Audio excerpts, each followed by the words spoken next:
Hello,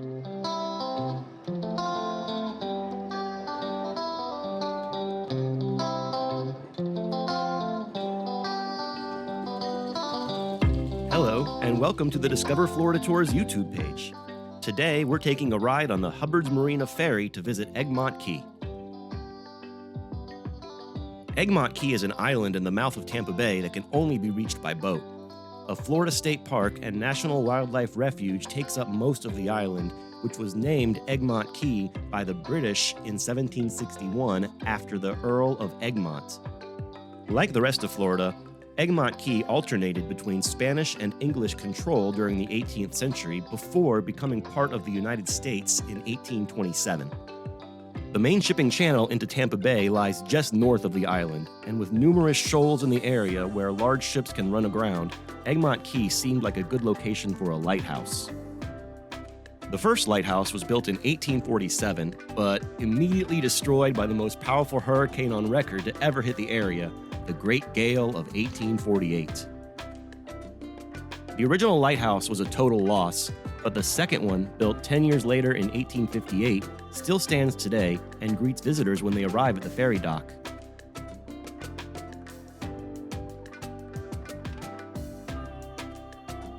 You'll probably also be greeted by the most conspicuous animal occupants of Egmont Key, the gopher tortoises. These long-lived burrowing turtles are considered a keystone species by the Florida Fish and Wildlife Conservation Commission, in part because they share their burrows with lots of other species. And yes, I did refer to them as a turtle, even though they're tortoises.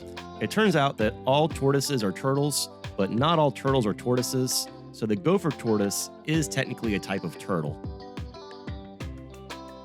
The gopher tortoise is listed as threatened in Florida, and both the tortoise and its burrow are considered protected under state law, so don't pick them up no matter how helpless and adorable they look.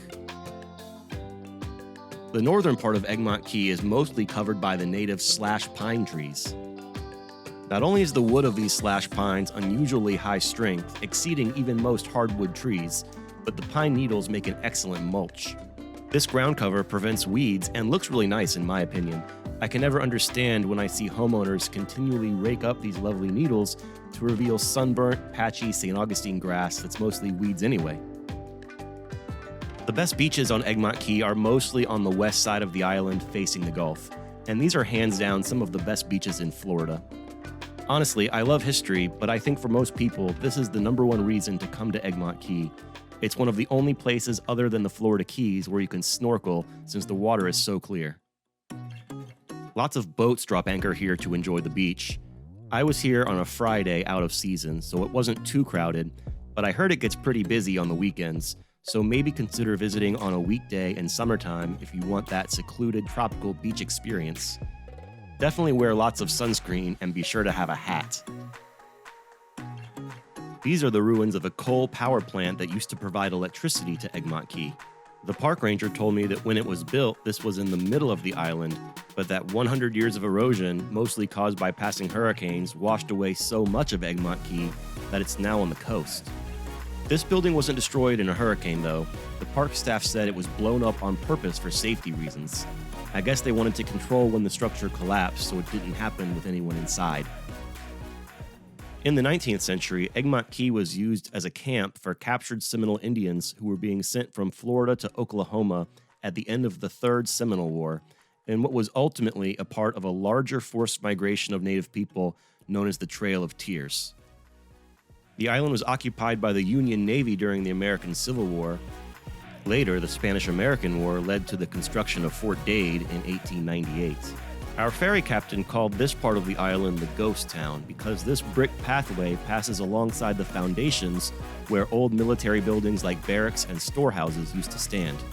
The military abandoned Egmont Key in the 1920s, leaving the buildings to be taken over by bootleggers during Prohibition, who used them to store illegal alcohol being smuggled into Florida. The police eventually burned these buildings down so they couldn't be used by smugglers, but the fire got out of control and actually burned most of the island.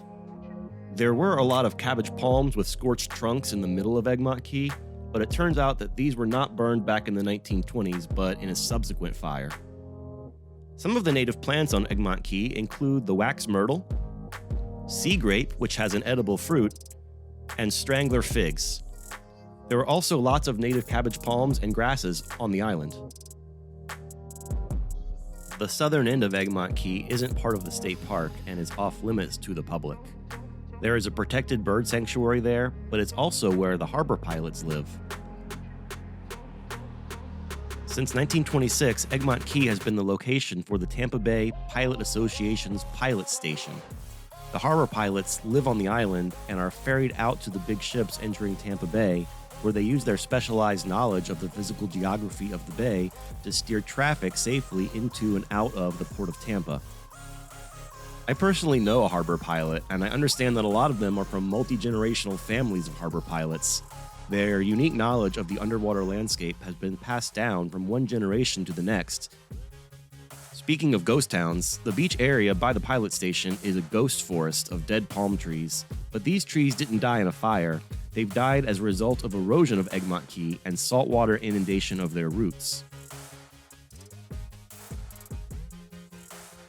After exploring the southern end of the island, I headed back north to the fort, where a team of students from the University of South Florida was taking 3D scans of one of the gun batteries. Erosion has left Battery McIntosh, in particular, perilously close to the ocean.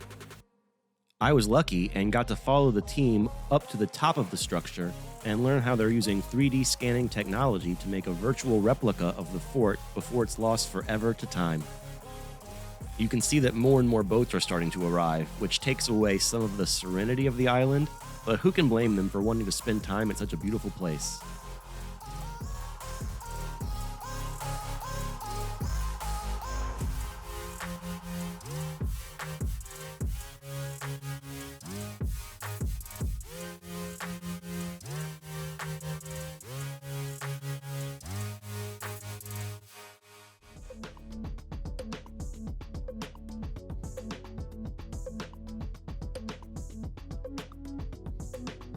Back at the lighthouse, one of the students pointed out an old cemetery behind the ranger's house where some of the soldiers, lighthouse staff, and Seminole people had been buried.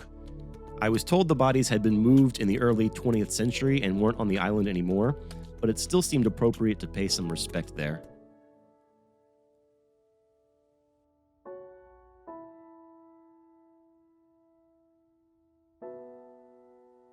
Waiting for the ferry back to the mainland, I discovered that the beaches on the east side of the island aren't half bad either, and there is a really nice view of the Sunshine Skyway Bridge across Tampa Bay.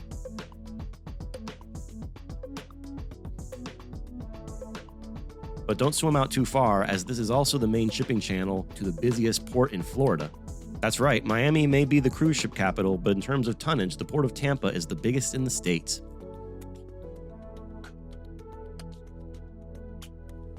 Aboard the return ferry, we saw the harbor pilot taxi boat speeding out to sea, no doubt to climb into the next giant ship and guide it safely through the harbor.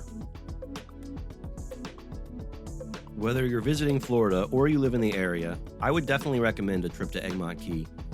It may seem a little daunting since it's only accessible by boat, but buying tickets online and getting to the ferry dock at Port DeSoto was actually pretty easy, and the boat ride was a nice way to start the day. Plus, I had forgotten just how nice and clear the water was out there on the island. There are no concessions on Egmont Key, so be sure to bring some water and snacks, and also be sure to check out my other videos. I love making videos about Florida, but my main job is giving guided tours of the best preserved American Indian mound in Tampa Bay at the Jungle Prada site. So click my link in the description to learn more about those tours. I'll also put a link to the Hubbard's Marina ferry to Egmont Key in there. Do both things, but maybe not on the same day. That sun can really take a lot out of you. The Seminole Tribe of Florida has also published some really interesting resources about their internment on Egmont Key, so I'll link to that as well. In the meantime, thanks for watching, and thanks for discovering Florida with us.